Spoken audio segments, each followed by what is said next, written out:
উখিয়া উপজেলার বালুখালী ইউনিয়নের রহমতের বিল এলাকায় উখিয়া ব্যাটালিয়ন ৬৪ বিজিবির একটি বিশেষ দল গোপন সংবাদের ভিত্তিতে অভিযান চালিয়ে তাকে আটক করে। গোপন সংবাদের ভিত্তিতে জানা যায়, উখিয়ার ইয়াবা গডফাদার মনির হোসেন ওরফে মনির প্রকাশ ইয়াবা পাচারের অর্থ ভাগাভাগির জন্য রহমতের বিল এলাকায় গমন করে। বালুখালী বিওপির একটি স্পেশাল দল আগে থেকেই কৌশলে ওই এলাকায় অবস্থান নেয়। বিজিবির উপস্থিতি টের পেয়ে আসামি মনির পালানোর চেষ্টা করলেও পরবর্তীতে ব্যর্থ হয়।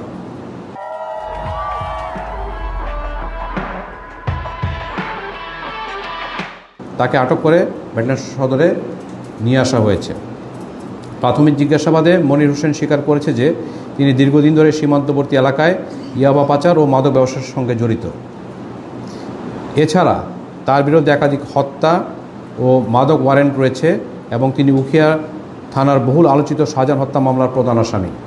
বিজিবির হাতে অনেক ইয়াবা চোরাকারবারি বাংলাদেশি এবং রোহিঙ্গা ধরা পড়লেও প্রায়শই দেখা যায় যে তারা মূলত বহনকারী কিংবা মাদক নেটওয়ার্কের সক্রিয় মাঠ পর্যায়ের চোরাকারবারি, কিন্তু এদের পেছনে মনিরের মতো গডফাদার পর্দার আড়ালে থাকে।